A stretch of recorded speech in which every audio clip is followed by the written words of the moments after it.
I wish someone had said this to me when I was younger or when I was going through high school mostly, and it's that not everyone around you is meant to go where you are going.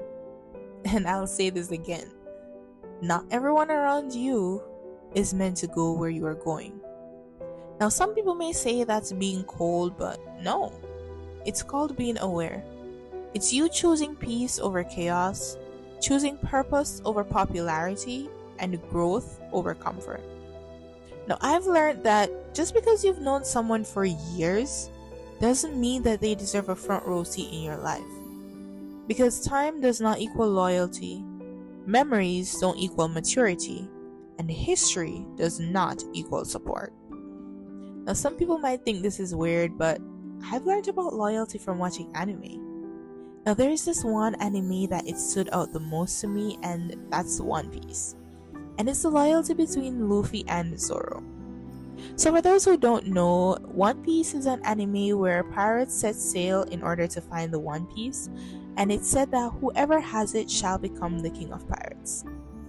And Luffy had a dream to become the king of pirates, and on his journey, he put together a crew. The first member of his crew was Zoro, his right-hand man slash swordsman. Now, I won't go too deep into the anime, but the level of loyalty that Zoro showed to Luffy, I don't think anyone in this world will ever have that level of loyalty.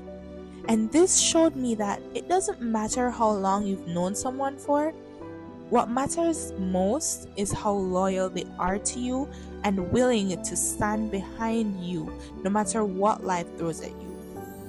Now, what I see happening a lot in life is that a lot of us are trying to heal, grow, and level up in life, but we're still holding on to the people who are draining us.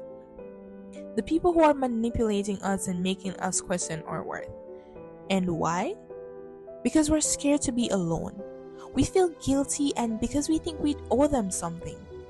This is the mindset that I've had throughout my entire life. And now I realize that you don't owe anyone anything.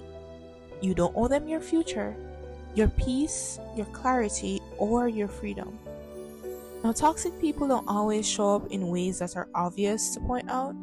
Sometimes they're the ones closest to you, and they're the ones that you will laugh with, but behind your back, they don't like the fact that you're growing and becoming better. They laugh at your dreams, not because your dreams are unrealistic, but because they stop believing in theirs. And toxic friendships can be quiet and sneaky, but the way they make you feel speaks for itself, because that is loud. You feel like after every conversation you are drained, and you start second guessing yourself. And you have to shrink yourself in order to make them feel big. And you hide your excitement just so they don't feel insecure. And let me tell you this right now, that is not friendship. That is emotional suffocation. Because over the years, I've learned that real friends don't dim your light. They help you to shine brighter than before. And if somebody is clapping for you when you win or accomplish something, and then disappears when you need them the most, or they only show up when they need something from you, that's not love. That is convenience. Let me ask you a question. How many opportunities did you let pass by because your energy was too busy recovering from the chaos people you kept bringing into your life? Exactly. You can't grow in toxic soil.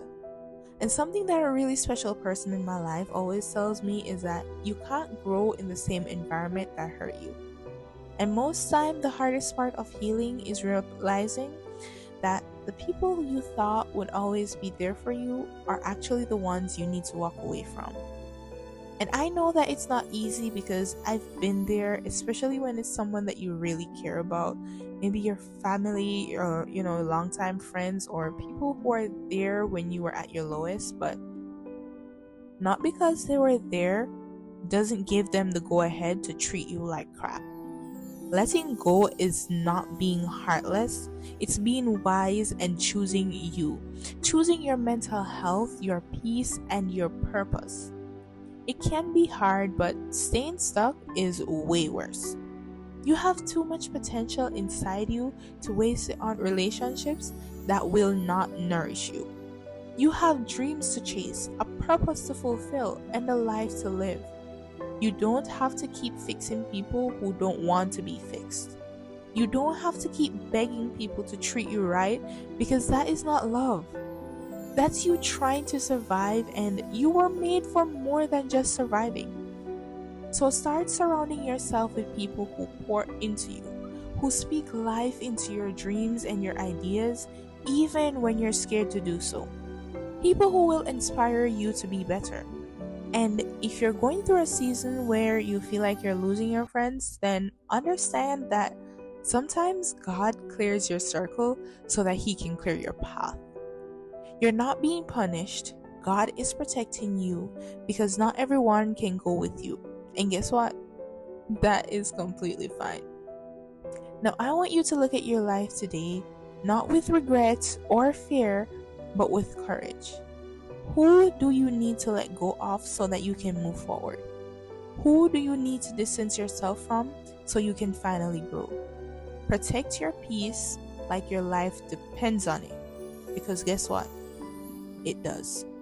And if you're listening to this and you feel like this message is for you, then take it as a sign. Not to be bitter and go off on anyone, but to move forward with wisdom, grace, and purpose. You can love them from a distance if you have to, but make sure to love yourself enough to create that distance. You don't need closure from them because sometimes the peace you get after walking away is the closure you were waiting on. So take a deep breath and let go and grow. You've got this, and keep pushing beyond limits.